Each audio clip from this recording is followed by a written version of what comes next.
सानी छोरीको आवाज आयो, बुबा बुबा। म झसङ्ग भएर दुवै जनाले आँसु पुछेर नानीहरूलाई हिँड्नका लागि तयारीमा लाग्यौं। बालबच्चाका साथमा कुम्लो कुटुरो च्यापेर समुद्र पारीको देशमा स्थानान्तरका निम्ति प्रस्थान सुरु गर्यौं।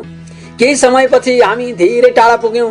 आकाश मार्ग हुँदै विशाल देश अमेरिकाको एउटा प्रान्तको विमानस्थलमा उतारेपछि हामीलाई निर्धारित स्थानमा किराया तिर्नुपर्ने घरमा प्रवेश गराएकी थिइन् एकजना महिलाले। अगस्त 28, 2008 को रात्रिको 12 बजी हाम्रो बसाइमा परिवर्तन आएको थियो। यहाँका मानिसहरू छुट्टै प्रकारका रहेछन्। यहाँका गाडी ड्राइभरहरू देब्रे बसेर दाहिने रोडमा गाडी कुदाउँदा रहेछन्। अचम्मका कुराहरू धेरै देख्न पाइयो। यहाँ कुनै प्रकारको हो हल्ला, देश बन्द, बाटो बन्द, नारा जुलुस, दंगा फसाद, मारपिट जस्ता कुराहरू चल्दो रहेनछ। सबै सभ्यतामा चल्दा रहेछन्। बडा खुसी लाग्यो। आनन्दले दिनहरू बित्दै थिए। एक दिन हाम्रा घरमा 2 जना नेपाली भाषी आगमन भयो। चिया नास्तासँग बसाइको क्रममा लामो गफगाफ गर्यौं। गफका सिलसिलामा उनीहरू क्रिस्चियन रहेछन् त्यो पनि थाहा भयो। हिँड्न अघि दुवैजना नतमस्तक भई गुनगुनाए। खै के गुनगुनाए मैले त केही पनि बुझिन। उनीहरू त्यस दिन त्यसरी विदा भएर गएका थिए। पुनर्वास हुनु पहिला जसरी श्रीमतीको शरीरमा कष्ट दुखाइ पिराइ थियो त्यसले पटक्कै छाडेको थिएन। म नानीहरूलाई खानपिन गराएर विद्यालय पठाएपछि जुठेल्लामा भाँडा माझ्दै थिएँ। त्यत्तिकैमा दैलो ठक ठक ठक ठक गरेको आवाज आयो। हतार हतार हात धोएर दैलो खोल्न पुगे। तिनै पूर्व आगन्तुक 2 जना क्रिस्चियन रहेछन्। पुलुक्क फर्केर ओछ्यानमा पल्टिरहेकी श्रीमतीलाई हेरे। उनका आँखामा स्वागतार्थ संकेत पाए र उनीहरूलाई घरभित्र आउने संकेत गरे।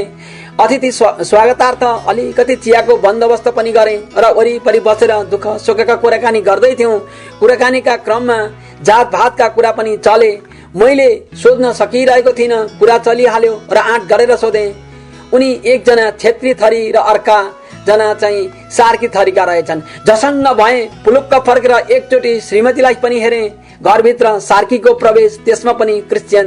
धेरै कुरा सोचे, मनमा डर पस्यो। उनीहरू घरबाट निक्लिहाले राम्रो हुन्थ्यो, कसैले देख्ने थिएनन् भन्ने मनमा लागिरहेको पनि थियो। हिँड्ने त कुरै छाडौं, विषय बदलिएर आफ्नो उद्देश्य पूर्तिका कुराहरू पो गर्न सुरु गरे। उनीहरू क्रिस्चियन बाइबल प्रभु यीशुको विषयमा कुराकानी गरिरहेका थिए। मेरो अन्तर्हृदय किन काँप्दै गरेको जस्तो अनुभूति भइरहेको थियो। बाइबल पल्टाएर भन्न लागे, तिमीहरूका सारा फिक्री उहाँलाई सुम्पिदियो किनकि उहाँले तिमीहरूको वास्ता गर्नुहुन्छ। पहिलो पत्रुस 5:7। यो पद देखाएपछि अर्काले भन्न लागे, हेर्नुहोस् यहाँ यस्तो लेखिएको छ, हे सबै थाकेका र बोझले दबिएका हो, म कहाँ आओ, म तिमीहरूलाई विश्राम दिनेछु। मत्ती 11:28। यसरी बाइबलका पदहरूबाट व्याख्या गरिँदा पनि चित्त नबुझिरहेका बेलामा अर्को पद भने, यसकारण परम प्रभु आफैले तिमीहरूलाई एउटा चिन्ह दिनुहुनेछ।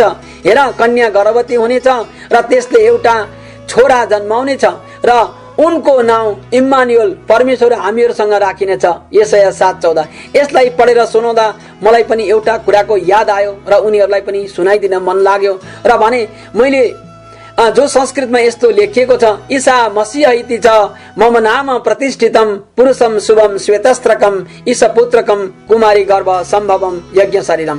उनीहरूले अर्थ नजानेपछि अर्थ बताइदिन अनुरोध गरे अनि मैले भने, अर्थ सिधै छ, जो तपाईहरू बाइबलबाट भन्दै हुनुहुन्छ अर्थ त्यही हो भने। यसरी हामी लामो समयसम्म कुराकानी छलफल गरिरहेका थियौं। श्रीमतीको औषधि खाने समय भएछ। म पानी दिनका लागि जुरुक्क उठेर गएँ।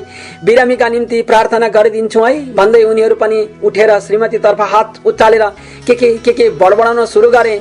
अन्तिम हुन लाग्दा यी छोरीलाई चंगाई हुन सकेको र यस परिवारको आत्मा प्राण शरीर तपाईको हातमा राख्दै सबै कुरामा आशिष मिल्न सकेको होस्, प्रभु यीशु ख्रीष्टको नाममा आमेन भनेर सिद्ध्याएपछि उनीहरू फेरि आउँदै गरौँला भन्दै बिदा मागेर बाटो लागे।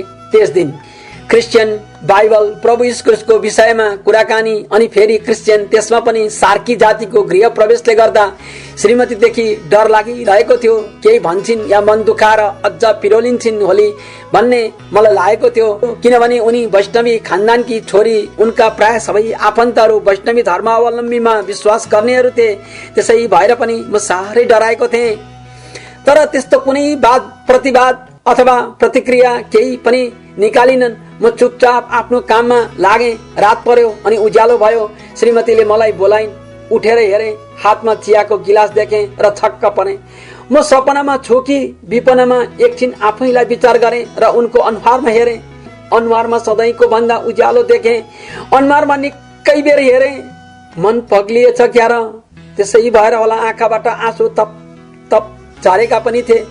अनि पछि ओछ्यानबाट उठेर शारीरिक शुद्धिकरणतिर लागेँ। त्यसपछि आएर उनलाई काम धन्दा सघाएँ। त्यत्तिकैमा दैलामा फेरि ढकढक ढकढक ढकढकको आवाज आयो। डराउँदै दैलो खोलेँ। एकजना नेपालीसँग अंग्रेजी बोल्ने अमेरिकन आएको रहेछ। आखिर तिनीहरू पनि क्रिस्चियन नै रहेछन्। आएको अमेरिकन एउटा चर्चको पास्टर रहेछन्। हामीलाई केही आवश्यकता खड्केको भए सहयोग गर्ने मनसाय रहेछ उनीहरूको, तर त्यस्तो खासै आवश्यकता छैन भनेर भने। मैले धेरै बेर अंग्रेजीमा बडबडाए। प्रार्थना सिद्ध्याएपछि उनीहरू भन्थे, हामी चर्चमा पनि प्रार्थनामा उचाल्ने छौं, परमेश्वरले रक्षा गरून् भन्दै बाटो लागे। श्रीमतीको सुस्वास्थ्यको कारण मनमा कता कता के क्रिस्चियन प्रति श्रद्धा जाग्न थालेछ। मलाई मात्र हो कि श्रीमतीको मनमा पनि छ? मैले सोध्न सकिरहेको पनि थिइनँ। दिनहरू बित्दै थिए। एक दिन फेरि ती दुईजना क्रिस्चियनहरूको आगमन भयो। देश छाड्नुको कथा, आफन्तहरूको वियोगको व्यथा जस्ता तिता मिठा गफहरू गर्दै थियौं। श्रीमतीले हामी तिनैजनालाई चिया ल्याएर टक्र्याइन् अनि हाम्रो विषयले मोड लियो, क्रिस्चियन सम्बन्धीका कुराहरू।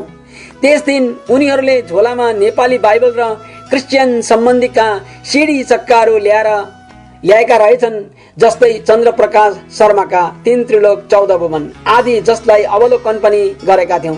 सिडी हेर्ने क्रम सिद्धिएपछि उनीहरूले बाइबलबाट केही पदहरू निकालेर देखाउने क्रममा व्याख्या पनि गरेका थिए। हामी दुवै श्रीमान श्रीमती सँगै बसेर सुनिरहेका थियौं। परमप्रभु त साँचो परमेश्वर हुनुहुन्छ। उहाँ जीवित परमेश्वर, अनन्तका महाराजा हुनुहुन्छ। जब उहाँ क्रुद्ध हुनुहुन्छ तब पृथ्वी काँप्दछ। जाति जातिहरूले उहाँको क्रोध सहन सक्दैन। यिर्मया 10:10। प्रभु यीशु उहाँ जीवित परमेश्वर, अनन्तका महाराजा हुनुहुन्छ। हामीले हाम्रो बल बुद्धि पराक्रम र धन सम्पत्तिमा घमण्ड गर्नु हुँदैन, किनकि पछि गएर न्यायमा पर्न पनि सक्छौं भनिएको छ। तर हामी साँच्चै आफैले आफैलाई जाँचेका छौं भने हामी न्यायमा पर्ने छैनौं। 1 कोरिन्थी 11:31 जस्ता धेरै पदहरू सुनाएपछि एउटा बृहत नेपाली बाइबल मेरो हातमा थमाएर यो तपाईलाई अध्ययन गर्दै गर्नुहोला भनेर दिए पश्चात हाम्रो घरको निम्ति र विशेष गरेर श्रीमतीको निम्ति प्रार्थना गरेर उनीहरू विदा भएका थिए। त्यस दिन पनि दिनै श्रीमतीको स्वास्थ्यमा सुधार हुँदै गयो। अब त प्राय चुलाको धन्दाबाट मलाई छुट्टी मिल्दै गएको पनि थियो। उनीहरूले दिएको बाइबल यसो पल्टाएर हेरे। मतीको पुस्तक पढ्दै जाँदै थिए। यस्तै भेटे, माग त तिमीहरूलाई दिइनेछ, खोज त तिमीहरूले भेट्टाउनेछौ, गजगच्याउ त तिमीहरूको निम्ति उघारिनेछ। मती 7:7। यो पदले मलाई यीशुप्रति र क्रिस्चियनहरूसँग अलिक नजिक हुन मन लाग्यो। ती दुईजनाको आउने जाने क्रम अझै बढेको थियो। बाइबलको यूहन्ना 8:12 र 12:46लाई धेरै पटक पढे। म संसारको ज्योति हुँ, मलाई पछ्याउने अन्धकारमा हिँडुल गर्ने छैन, तर त्यसले जीवनको ज्योति पाउनेछ। म संसारमा ज्योति भएर आएको छु ताकि म माथि विश्वास गर्ने अन्धकारमा नपरोस्। र यूहन्ना 14:6 बाटो सत्य र जीवन म नै हुँ। उहाँको सामान्य पवित्र र निष्कलङ्क हौ भनेर संसारको उत्पत्ति भन्दा अघिबाटै उहाँले हामीलाई चुन्नुभयो। एफिसी 1:4। मेरो नाउँको खातिर सबैबाट तिमीहरू घृणित हुनेछौ, तर जो अन्तिमसम्म स्थिर रहन्छ त्यसैको उद्धार हुनेछ। मती 10:22। जसले उहाँ प्रभु यीशु माथि विश्वास गर्छ त्यसले अनन्त जीवन पाउँछ। यूहन्ना 3:15।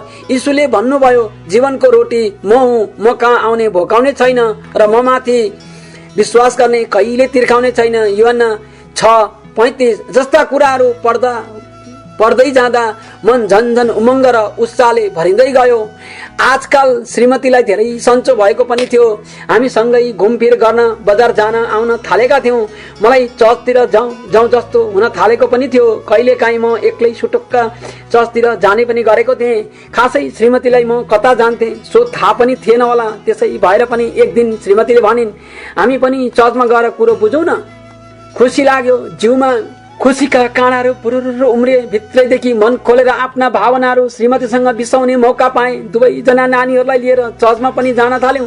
घरेलु सेवा संगतितिर पनि जान थाल्यौं। बाइबलमा यस्तो लेखिएको छ, मती 18:20 जहाँ 2 कि 3 जना मेरा नाउँमा भेला हुन्छन् त्यहाँ म तिमीहरूका माझमा हुनेछु। प्रभु यीशुले भन्नुभएको वाक्यले संगति जानु एक अथल कुरो रहेछ भन्ने ज्ञान भयो। फेरि अर्को पदले यसो पनि भनेको छ, लेवी 26:12, म तिमीहरूका बीचमा हिँडडुल गर्नेछु र म तिमीहरूका परमेश्वर हुनेछु अनि तिमीहरू चाहिँ मेरा प्रजा हुनेछौ भनेर ख्रीष्टका सेवकलाई भनेको पाइन्छ। यस्तै विविध वचनहरू संगतिमा सुन्ने गर्दथ्यौं। घरका प्राय कुराहरू सुध्रेर आउन थाले। दिनदिनै हामी धेरै खुसी हुँदै गएका थियौं। हामीले प्रभु यीशु ख्रीष्टको नाममा ग्रहण गर्ने विचार गर्यौं अनि ग्रहण पनि गर्यौं अनि प्रभुको भरोसामा जिउन थाल्यौं।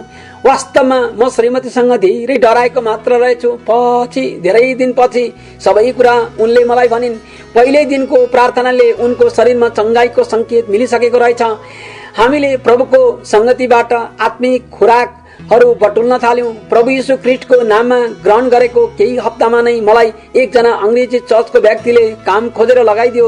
मैले गरेको कामबाट प्रभुको महिमा हुन सकेको होस् भन्ने प्रार्थना सहित अमेरिकाको पहिलो कार्यक्षेत्रमा आफूलाई उतारे। हामीले ग्रहण गरेको पनि झन्नै 1 वर्ष हुन लागेछ। त्यसै भएर पनि तोकेको ठाउँ नपुगेसम्म आफ्ना पाइला जहाँ जे परोस् रोकिनुहुन्न, बनाई दरिला भन्ने कुरालाई मध्यनजर गर्दै मण्डलीमा सल्लाह गर्यौं र जाति, धर्म, सम्प्रदाय र विविध कुराहरूबाट माथि उचालिएर सत्य परमेश्वरलाई हृदयमा बसाली बत्तिस्मा लिने निर्णयमा हामी पुग्यौं। अनि म, श्रीमती र जेठो छोरोले पिता, पुत्र, पवित्र आत्माको नाममा आइतबार जुलाई 5, 2009 का दिन र जेठी छोरीले जुलाई 11, 2010 का दिन बत्तिस्मा लियौं।